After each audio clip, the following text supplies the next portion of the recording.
하나님의 말씀을 봉독하겠습니다. 신명기 6장 10절에서 19절까지의 말씀입니다. 구약성경 270면 어간에 있습니다. 신명기 6장 10절에서 19절까지의 말씀입니다.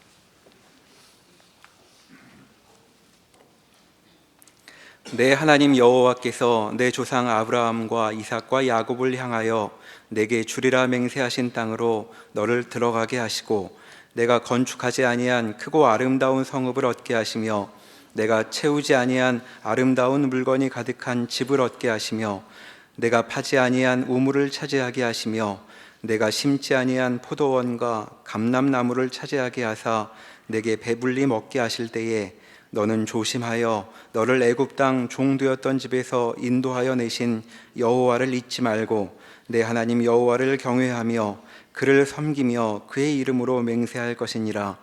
너는 다른 신들 곧 내 사면에 있는 백성의 신들을 따르지 말라. 너희 중에 계신 너희의 하나님 여호와는 질투하시는 하나님이신즉 너희의 하나님 여호와께서 내게 진노하사 너를 지면에서 멸절시키실까 두려워하노라. 너희가 마사에서 시험한 것 같이 너희의 하나님 여호와를 시험하지 말고 너희의 하나님 여호와께서 너희에게 명하신 명령과 증거와 규례를 삼가 지키며 여호와께서 보시기에 정직하고 선량한 일을 행하라. 그리하면 내가 복을 받고 그 땅에 들어가서 여호와께서 모든 대적을 내 앞에서 쫓아내시겠다고 내 조상들에게 맹세하신 아름다운 땅을 차지하리니 여호와의 말씀과 같으니라. 아멘.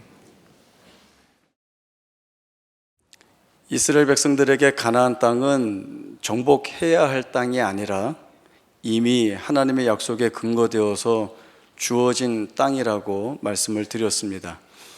하나님께서 아브라함과 이삭과 야곱에게 주신 약속에 근거해서입니다. 또 이 가나안 땅은 하나님께서 젖과 꿀이 흐르는 땅이라 표현하셔서 이 땅에 들어가 이스라엘 백성들이 풍요와 번영을 누리게 될 것 또한 하나님이 주신 약속의 내용입니다.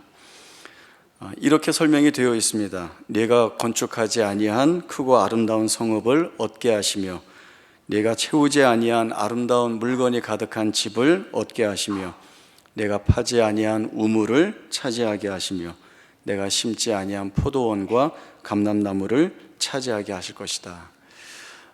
자기들이 하지 않았지만 주어지는 것들이 반드시 있다라고 하는 것을 말씀해 주시고 있습니다. 그러나 이스라엘 백성들이 가나안 땅 안에 들어가서 누리게 될 풍요와 번영에 대해서 주의해야 한다라고 하는 경고의 말씀이 오늘 이스라엘 백성들에게 주어집니다. 여호와를 잊지 말라. 아무리 풍요롭고 번영 가운데 있다 할지라도 이 하나님을 잊어서는 안 된다라고 하는 것입니다. 우리는 하나님이 우리에게 우리가 하지 아니한 이러한 좋은 것들을 주시면 우리가 하나님을 잊지 않고 잘 섬기지 않겠는가, 마땅히 이 하나님을 잘 쫓아가지 않겠는가라고 하는 생각을 하겠지만 그것은 풍요와 번영이 지니고 있는 감추어진 문제점을 모르기 때문에 갖게 되는 생각입니다. 풍요와 번영은 분명히 좋은 것이지만 그 내면에는 절제하지 못하게 만드는 경향이 있고 또 겸손하지 않게 만드는 경향이 있고 탐욕과 탐닉에 빠지게 하는 그런 부분들이 있습니다. 이러한 부정적인 문제들은 이스라엘 백성들로 하여금 하나님을 잊게 만드는 자리로 내몰게 될 것입니다. 모세가 하나님을 잊지 말라라고 하는 이 말의 내용 가운데에는 너희가 하지 않고 차지하는 모든 것들이 하나님이 주시는 것이다.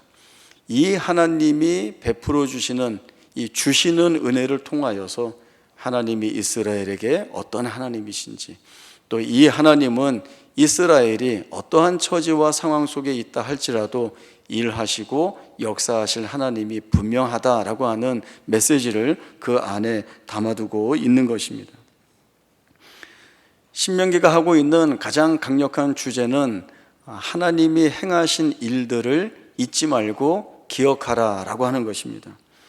이스라엘 백성들이 하나님이 행하신 것들을 망각하는 그 순간부터 하나님과의 모든 관계는 단절되고 분리될 것입니다.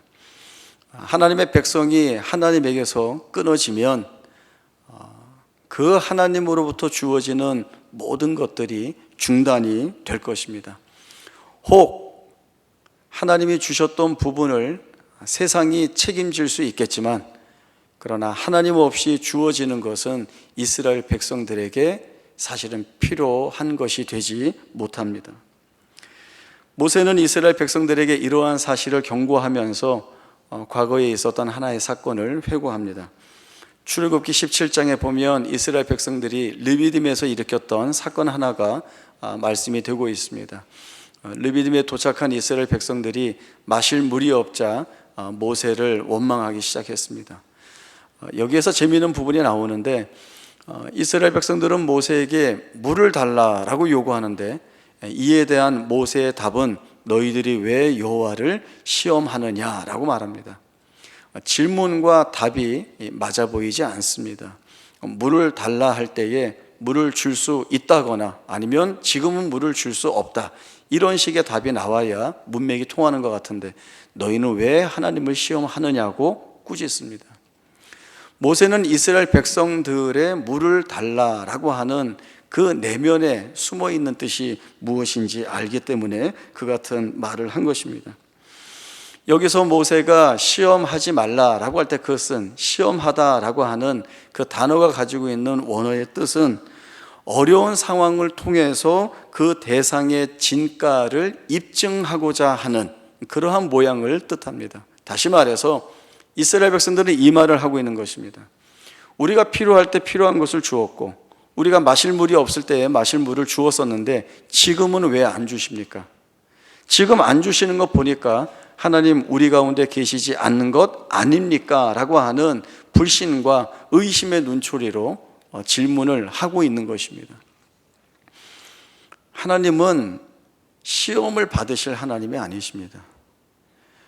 하나님이 이렇게 하실까 저렇게 하실까 라고 하는 그러한 질문을 가지고 따지시 들어와서 하나님을 시험할 수 없습니다. 또 하나님께 왜 주시지 않느냐고 그러한 따짐을 받으실 하나님도 아니십니다. 이스라엘 백성들이 놓치고 있는 것은 지금까지 하나님이 어떠한 하나님으로 자기들 안에서 이루신 일들이 풍성했음에도 불구하고 그 모든 것들을 다 부정하고 있는 것입니다. 애굽에서 10가지 재앙 가운데 보여주신 초월적인 능력도 그렇고, 그리고 낮에는 구름기둥 밤에는 불기둥으로 인도하신 내용도 그렇고, 홍해바다를 갈라서 구원하신 내용, 쓴물을 달게 만들어 마시게 한 내용, 이 모든 것들 다 놓치고 있습니다. 하나님이 늘 반복하여 주시는 말씀이 있죠.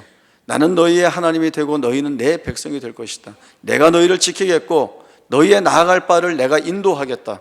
너희가 전쟁을 해야 할 일이 있을 때에는 내가 먼저 나가서 싸워서 그 승리를 너희에게 주겠다. 이 모든 약속들이 반복적으로 주어져 있었습니다. 다 놓치고 있는 거죠. 마실 물이 없다라고 하는 현실의 불편함 그 하나가 이전까지 하나님의 베푸신 모든 것들을 다 부정하게 만들고 있는 것입니다. 결국 이스라엘 백성들의 하나님이 우리 가운데 계신가 안 계신가 라고 하는 이 마음은 하나님의 임재와 동행을 부정하는 불신앙이 되고 만 것입니다. 마사에서의 사건을 돌아보면서 이스라엘 백성들은 순종할 것을 요구받습니다. 그리고 불순종에 대한 경고를 분명하게 받습니다. 너희 가나안 땅에 들어가서 하나님 말씀에 순종하지 않으면 이 땅에 살던 거민들이 멸절당한 것처럼 너희들도 멸절될 것이다. 이 말씀은 이스라엘 백성들을 겁박주기 위해서 하는 말씀이 아닙니다. 오히려 이 말씀은 뒤집어서 이스라엘 백성들이 그 땅에서 하나님이 허락하시는 풍요와 번영을 누리면서 행복하게 사는 방법이 무엇인가를 가르쳐 주시는 것입니다. 이스라엘 백성들이 복을 받아 아름다운 땅을 차지하고 그 땅에서 풍요롭게 사는 것은 이스라엘 백성들만의 소원이 아니라 하나님이 자기 백성을 위하여 가지고 계시는 하나님의 마음입니다. 이스라엘 백성들은 건축하지 않고 채우지 않고 파지 않고 심지 않은 모든 것들을 누리게 됩니다. 자기들이 해서 누리는 것 아닙니다. 하나님이 주시는 것입니다. 하나님이 주시기 때문에 그 하나님에 대하여서 마땅한 감사의 고백을 가져야 할 것이고, 이 감사의 고백은 우리가 이 좋은 자리에 있을 때만이 아니라 우리가 살아가면서 이 땅 안에서 수없이 만나게 될 위협과 위기와 공포 속에서조차도 하나님께서는 우리를 복되게 하실 것이다, 이 믿음의 자리로 이끌어 나가는 요인이 됩니다. 그러나 이 고백하기가 쉽지 않죠. 그래서 신명기 말씀은 같은 내용의 말씀들을 늘 반복하여서 경고의 말씀을 주고 있습니다. 같은 신명기 8장 11절에서 20절까지의 말씀을 보겠습니다. 신명기 8장 11절에서 20절까지 말씀 제가 읽겠습니다. 내가 오늘 내게 명하는 여호와의 명령과 법도와 규례를 지키지 아니하고 내 하나님 여호와를 잊어버리지 않도록 삼갈지어다. 내가 먹어서 배부르고 아름다운 집을 짓고 거주하게 되며 또 내 소와 양이 번성하며 내 은금이 증식되며 내 소유가 다 풍부하게 될 때에 내 마음이 교만하여 내 하나님 여호와를 잊어버릴까 염려하노라. 여호와는 너를 애굽 땅 종되었던 집에서 이끌어내시고 너를 인도하여 그 광대하고 위험한 광야 곧 불뱀과 전갈이 있고 물이 없는 간조한 땅을 지나게 하셨으며 또 너를 위하여 단단한 반석에서 물을 내셨으며 내 조상들도 알지 못하던 만나를 광야에서 내게 먹이셨나니 이는 다 너를 낮추시며 너를 시험하사 마침내 내게 복을 주려 하심이었느니라. 그러나 내가 마음에 이르기를 내 능력과 내 손의 힘으로 내가 이 재물을 얻었다 말할 것이라. 내 하나님 여호와를 기억하라. 그가 내게 재물 얻을 능력을 주셨습니다. 이같이 하심은 내 조상들에게 맹세하신 언약을 오늘과 같이 이루려 하심이니라. 내가 만일 내 하나님 여호와를 잊어버리고 다른 신들을 따라 그들을 섬기며 그들에게 절하면 내가 너희에게 증거하노니 너희가 반드시 멸망할 것이라. 여호와께서 너희 앞에서 멸망시키신 민족들 같이 너희도 멸망하리니 이는 너희가 너희의 하나님 여호와의 소리를 청종하지 아니함이니라. 부패한 본성을 가지고 있는 자들이 하나님 앞에 자신을 세우기 위해서는 그저 할 수 없습니다. 마음을 다하고 힘을 다하고 뜻을 다하고 목숨을 다해야 자기 자신을 하나님 앞에 세울 수 있습니다. 부패한 본성을 지닌 우리가 이렇게 하나님 앞에 자기 자신을 세우는 것이 힘들고 어려운데 그냥 내버려 두면 어떻게 되겠습니까? 좋은 일들, 기대했던 일들이 일어나면 다 자기가 했다고 그럽니다. 그리고 원하지 않았던 일들, 나쁜 일들, 실패와 같은 일들이 벌어지면 이건 하나님 때문에 그렇다고 하나님에게 탓을 돌려버립니다. 이스라엘 백성들이 언제 교만하여서 하나님을 잊어버리는가 하면 궁핍이나 아니면 어려움을 겪는 자리나 혹은 고난을 겪는 자리이기보다는 모든 것이 풍부하여서 교만할 때입니다. 먹어서 배부르고 아름다운 집에서 거주하고 소와 양이 번성하고 은금이 증식되고 소유가 다 풍부하게 될 그때에 교만하여서 하나님을 잊는다는 것입니다. 어디로 생각을 끌고 가고 있습니까? 하나님이 주신 것이 아니라 내가 했다라고 하는 것이죠. 내 능력과 내 손의 힘으로 이 모든 것을 내가 이루었다라고 하는 그러한 자리로 자기를 끌고 간다라고 하는 것입니다. 그것은 하나님을 부정하는 것입니다. 하나님이 드러내 보여주신 은혜를 버리는 것입니다. 인정하지 않는 것입니다. 말씀에 나와 있는 대로 교만한 것입니다. 그때에 사실은 무엇을 해야 합니까? 교만해지는 것이 아니라 오히려 하나님 앞에 겸손한 자리에 자신을 세워야 하는 것입니다. 하나님, 제가 하지 않았습니다. 하나님이 주셨습니다. 하나님이 이루셨습니다. 하나님이 이 모든 것을 허락하셨습니다 라고 하는 고백을 드림으로 인하여서 하나님을 자신의 하나님으로 인정하고 그 하나님이 주권을 가지시고 섭리 가운데 내 생애 속에서 역사하고 계시다라고 하는 사실을 온전히 바라보아야 합니다. 그래야 하나님께서 자기 백성에게 끊임없이 복을 주십니다. 하나님이 주셨다라고 하는 이 내용에 아주 중요한 의미들이 담겨져 있습니다. 저희가 두 가지를 생각해 봐야 할 텐데요. 첫 번째는 하나님은 우리에게 어떤 것을 주시는 분일까요? 하나님은 우리에게 필요하고 또 있어야 하고 그리고 그 모든 것들이 선하고 좋은 것들, 바로 그러한 것을 하나님이 우리에게 주십니다. 때로는 구하지 않았는데도 주시기도 하고 또 구하기 전에 이미 주십니다. 부족하지 않게 주시고 모자라지 않게 주시고 얼마나 잘 맞춰주시는지 모릅니다. 그러한 은혜들을 경험하게 되면 하나님께 참 감사한 기도를 올릴 수가 있습니다. 그러나 두 번째는 여기에 머물지 않고 좀 더 깊은 이해의 자리로 우리를 끌고 들어가야 합니다. 하나님은 시련도 주십니다. 고난도 주십니다. 굉장히 우리가 힘들어하고 어려운 것들을 많이 주십니다. 지금 첫 번째 설명한 지가 얼마 안 됐는데 금방 부딪히죠. 앞에서는 하나님이 좋은 걸 주신다고 하고 지금 두 번째에서는 순전히 나쁜 것들만 주신다고 또 이야기를 하고 있습니다. 이게 충돌하는 건가? 안 맞는 건가? 그렇지 않습니다. 훨씬 더 깊은 뜻이 이 안에 담겨져 있습니다. 우리가 바라보는 것들, 시련과 고통과 어려움과 내게 없었으면 하는 모든 불필요한 조건들을 하나님이 그의 손에 붙들고 사용하신다면 그것이 우리에게는 다 선하고 좋은 것들이 됩니다. 아무도 아멘을 안 하죠. 싫거든요. 하나님 그냥 좋은 것만 줘서 그냥 잘 살게 해주세요. 어떻게 보면 그 우리 욕심에 따른 우리의 소원인데 하나님은 그렇게 안 하시겠다는 거예요. 너희가 어느 자리에 세움을 받든지 간에, 내가 너희를 어디에 세우든지 간에 너희 입에서 나올 고백은 하나님 감사합니다라는 고백뿐이어야 한다는 것입니다. 하나님이 이 고백을 이스라엘 백성들에게서나 또 오늘 우리에게서 받고 싶어 하시는 것입니다. 우리가 이를 놓치지 않아야 합니다. 왜냐하면 하나님은 그 일을 이루실 능력이 있으신 분이십니다. 우리의 능력이나 힘이 내 삶을 책임지는 것이 아니라 전능하신 하나님, 무소불위하신 하나님, 말씀으로 세상을 창조하신 만물의 주인 되시는 하나님이 행하시는 능력으로 우리의 생애를 책임지신다는 것입니다. 고난이 우리를 좀 더 겸손한 자리로, 시련이나 핍박이 나를 좀 더 하나님 앞에 무릎 꿇리는 자리로 이끌게 된다면 바로 그 자리야말로 가장 우리에게는 복되고 좋은 자리라고 하는 이 고백이 있어야 합니다. 다니엘 3장에 보면 다니엘의 세 친구 사드락 메삭 아벳느고와 관련된 말씀이 나옵니다. 이 세 친구는 대단히 어려운 문제 앞에 서게 됩니다. 느부갓네살 왕이 커다란 금신상을 정해놓고 시간에 맞추어 나팔을 불면 한 사람도 빼놓지 않고 이 신상에 절을 해야 된다라고 하는 법령을 발표했습니다.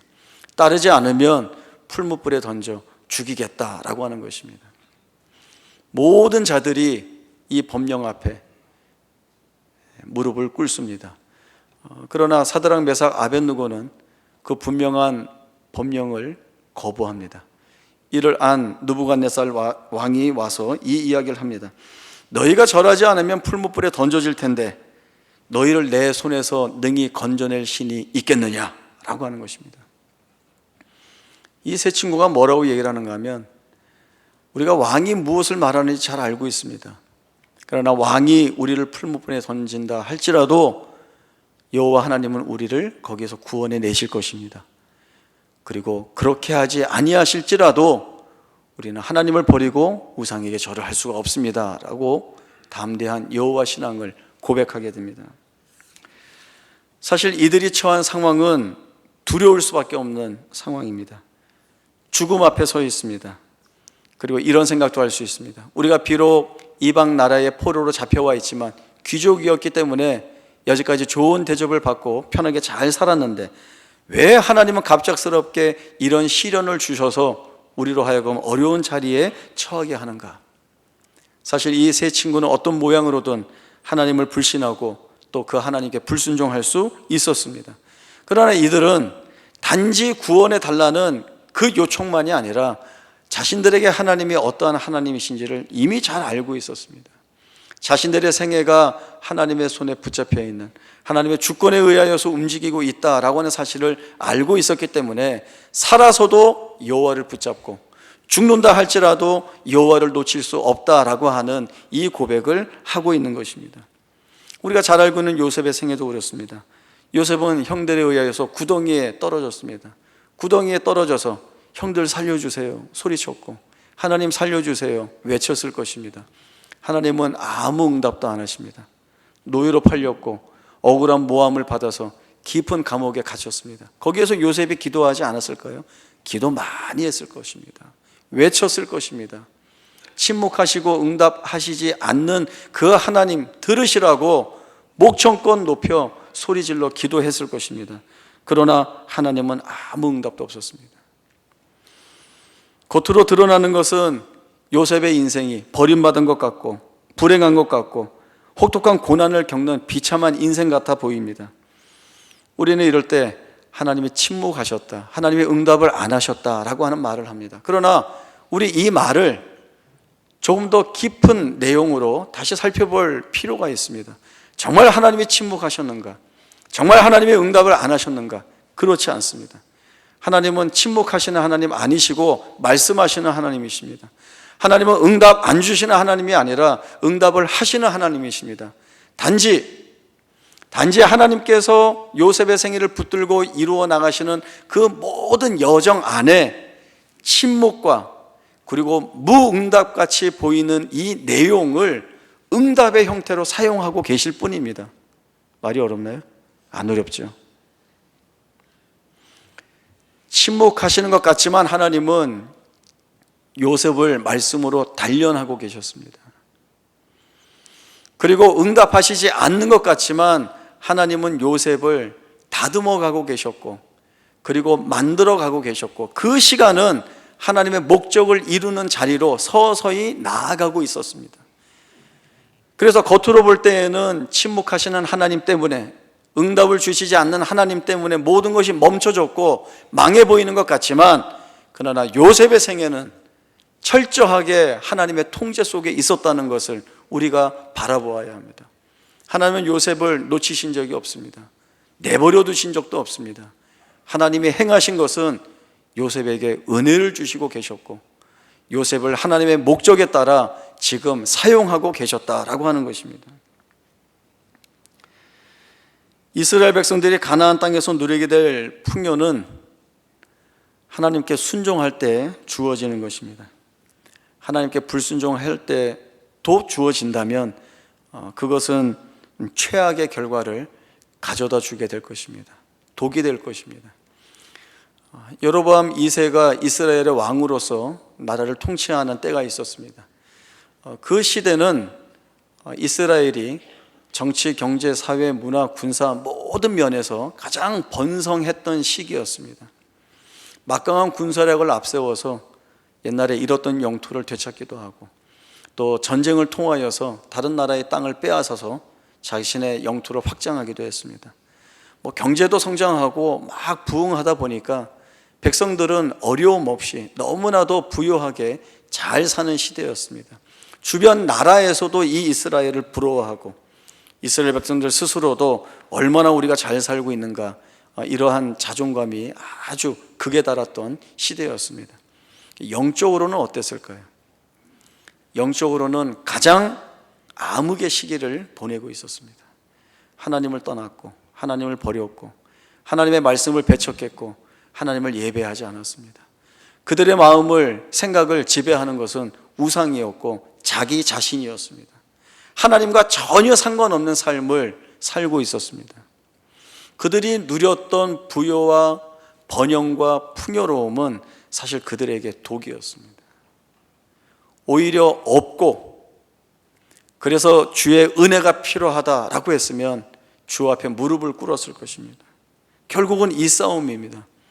우리가 무엇을 힘으로 삼을까라고 하는 것입니다. 무엇을 힘으로 삼겠습니까? 말씀은 반복하여 하나님을 힘으로 삼고 그 하나님을 잊지 않는 자리에 서서 하나님으로 인하여 살라라고 하는 명령을 주고 있습니다. 구약성경 역대하 32장 1절에서 8절까지의 말씀을 보겠습니다. 구약성경 700쪽입니다.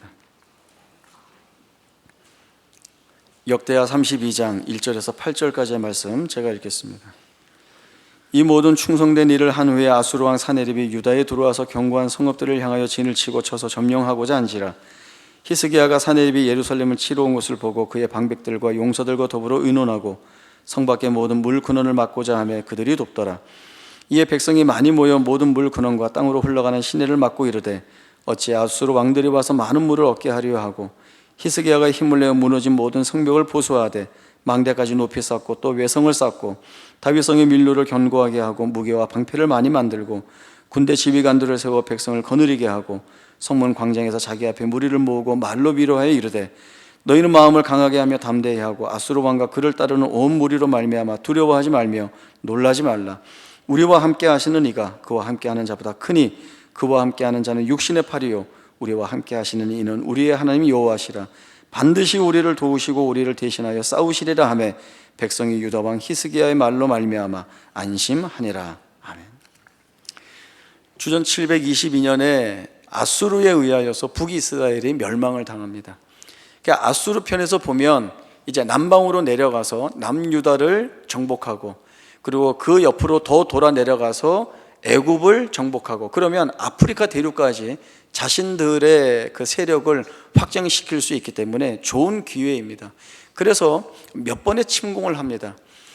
지금 읽었던 본문은 그 아수르가 남유다를 두 번째 침공한 것이고 이미 이전에 주전 701년에 1차 침공이 있었습니다. 이때는 히스기야가 이 전쟁의 위험을 어떻게 넘어갔는가 하면 많은 전쟁 배상금을 주고 넘어갑니다. 전쟁을 하지 않고 먼저 꼬리 내리고 머리 숙인 겁니다. 그리고 성전의 창고 안에 있는 모든 보물들을 다 꺼내고 심지어는 성전 기둥에 입혀두었던 금까지 다 벗겨내어서 아수르에게 다 갖다 바쳤습니다. 그 배상금 받고 돌아갔죠.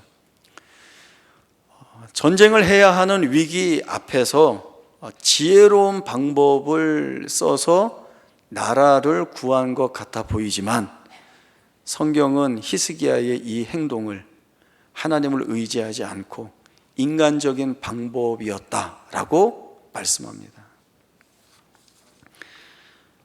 주전 699년에 아수르가 2차 침공을 했습니다. 히스기야는 1차 때와는 다르게 하나님을 붙들고 나아갑니다. 백성 앞에 서서 이 말씀을 선포했습니다. 두려워하지 말고 놀라지 말라. 우리와 함께 하시는 이가 저들과 함께 하는 분보다 이보다 크다. 저들이 함께 하는 이는 육신의 팔이지만 우리와 함께 하는 이는 하나님이시다. 하나님이 우리를 대신하여 싸우실 것이다. 이렇게 이야기하여 백성들이 안심합니다. 자, 제가 하나 묻겠습니다. 여기 본문 중에서 여러분 마음에 제일 와닿는 말씀이 뭡니까? 물론 이것이겠죠. 저들과 함께하는 이보다 우리와 함께하는 이가 더 크시다. 우리의 여호와 하나님이 우리를 대신하여 싸워 우리를 승리하게 하실 것이다. 이 말씀이겠죠. 물론 그렇습니다. 그런데 말씀을 묵상하면 묵상할수록 여기에 또 시선이 갑니다. 8절에 있는 백성이 유다 왕 히스기야의 말로 말미암아 안심하니라. 안심했다는 것입니다. 지금 남유다 백성들의 현실은 북이스라엘을 멸망시킨 아수르 제국이 코앞에 와 있습니다. 주관적으로나 객관적으로나 이들과 전쟁을 하면 100% 질 게 뻔합니다. 전쟁에서 지면 멸망을 당하거나 포로로 잡혀갑니다. 수치와 모욕을 당할 것이고 그 이후의 삶은 암울하기 짝이 없습니다. 그런 현실 속에서 남유다 백성들이 히스기야의 이 말 한마디를 듣고 힘을 내는데 이것은 히스기야라고 하는 왕의 인간의 입에서 나온 그 말씀 때문에 안심하는 것이 아니라 우리에게 하나님이 어떤 하나님이신가를 보게 되었기 때문에 안심할 수 있는 것입니다. 안심할 수 없는 현실 앞에서 안심할 수 있는 것은 하나님 외에는 이 하나님이 진정한 구원이시다라고 하는 이 고백과 이 내용 아니고서는 할 수 없는 것이죠. 하나님이 우리를 대신하여 싸우실 것이다. 그 하나님이 이루실 승리가 무엇인지를 우리가 잘 알고 있다라고 하는 이 담대한 소망 가운데 붙들고 있는 이 하나님에 대한 기대가 이 백성들로 하여금 전쟁을 앞두고 있는 상황 가운데에서 안심하게 만들고 있습니다. 사내립이 그 뒤에 보면 뭐라고 얘기하는가 하면 안 봤는데 그 성 안의 형편을 다 본 것 같이 말합니다. 히스기야가 이렇게 얘기하지 하나님이 우리를 구원해 주실 거라고 그럴 리가 없다. 내가 지금까지 여러 나라들을 쳐서 정복해 왔는데 그 나라마다 그 백성들이 자기가 섬기는 신앙에게 자신들을 구원해 달라고 했지만 내 손에서 자기 백성을 구원할 신은 아무도 없었다. 하나님이 그 일을 하겠느냐? 이 사내립이 그 다른 이방 나라의 우상들과 하나님을 동일시해 버렸습니다. 하나님이 어떻게 하셨는지요? 한 천사를 보내셔서 아수르 제국의 지휘관과 장군들과 군사들을 하루아침에 다 죽이셨습니다. 맨발로 도망을 갔습니다. 진정한 구원은 하나님에게서 나올 수밖에 없다라고 하는 이 사실을 우리에게 보여줍니다. 우리의 고백은 이것이어야 합니다. 기쁘고 감사한 일들이 있을 때 하나님 앞에 마땅한 감사의 고백을 올려드리는 것은 당연합니다. 그러나 더 나아가서, 더 깊은 자리로 나아가서 우리의 현실이 힘들고 어렵고 끝이 보이지 않고 무엇을 해야 할지 모르고 도저히 여기에서 하나님 무슨 일을 하실까라고 하는 불신과 의심이 들 때에도 하나님께서, 그 하나님의 주권이, 그 하나님의 섭리가 일을 하실 것이라고 하는 이 분명한 사실 앞에 자신을 끄집어 세워야 하는 것입니다. 우리의 본성은 그 앞에 나아가기 주저할 겁니다. 망할 것 같은데 뭐가 있어? 다 실패했는데 뭐가 있어? 이젠 죽는 것밖에 안 남았는데 뭘 붙들라는 거야? 라고 하는 쪽으로 우리를 자꾸 끌고 가겠지만, 이스라엘 백성들이 동일한 그러한 자리에 서서 경고의 말씀을 수없이 반복하여 들으면서 하나님 외에는 답이 없다라고 하는, 이 하나님을 잊어서는 안 된다라고 하는 그 메시지를 받고 다시금 자신들을 세웠을 때 하나님의 역사를 경험했듯이 오늘 우리가 그 자리에 서서 이 하나님의 역사를 봐야 하는 것입니다. 유다 백성들이 그렇게 한 것처럼 안심해야 합니다. 여러분, 시련과 고통 앞에서, 고난 앞에서, 환난과 핍박 앞에서 안심하시기 바랍니다. 안심할 수 없을 것 같은데 안심하시기 바랍니다. 이것은 사람이 책임질 수 있는 것이 아닙니다. 하나님께서 하셔야 합니다. 하나님이 하신다는 것을 믿어야 우리 자신을 이 안심을 고백할 수 있는 자리에 세울 수 있습니다. 우리가 안심하지 못하는 것은 단연코 불신앙입니다. 하나님만을 기대하고 나아가야 할 것이고, 이것은 맹목적인 것도 아니고 맹신도 아닙니다. 가장 인격적이신 하나님이 우리를 만나신 자리에서 주신 약속의 말씀입니다. 시편 37편 39절에 의인들의 구원은 여호와로부터 나오나니 그는 환난 때에 그들의 요새가 되신다 약속을 주셨습니다. 아무리 우리가 힘들고 어려운 자리에 있다 할지라도 그 모든 것들로부터 두텁게 성벽을 쳐서 우리를 지키시고 보호하시겠다라고 하는 이 약속이 사람도 아닌, 그 누구도 아닌, 그 무엇도 아닌 하나님에게서 나온 약속입니다. 이 하나님의 약속을 붙들고 가게 하시는 그 날들을 믿음의 고백과 또 순종의 고백을 가지고 살아가는 우리 모두가 되어야 할 것입니다. 그 자리에 담으시는 하나님께서 주시는 감사의 고백들을 우리가 증언할 수 있기를 바랍니다. 기도하겠습니다. 하나님 아버지, 은혜를 감사합니다. 우리 눈에 보이는 현실의 조건들은 암울한 것밖에 없습니다. 쓰러졌고 망했고 실패했고 모욕을 받고 다 어지러운 것들 뿐입니다. 그러나 그 안에서 하나님이 이보다 더 크게 일하신다는 약속을 주셨습니다. 세상에 감당치 못할 은혜를 주심으로 인하여서 우리를 복된 존재로 만드셨다라고 하는 약속을 우리에게 이미 담아주셨습니다. 하나님이 이 약속으로 인하여 힘을 내어 우리의 살아갈 날들을 살아가고자 합니다. 고난이 있어도, 고통이 있어도, 시련이 있어도 그 자리가 하나님을 만나는 가장 복된 은혜의 자리이며 하나님의 일하심을 우리 눈으로 확인할 수 있는 역사의 현장임을 알아 그 자리를 감사의 고백을 가지고, 은혜의 고백을 가지고 살아낼 수 있는 우리 모두가 되게 하여 주옵소서.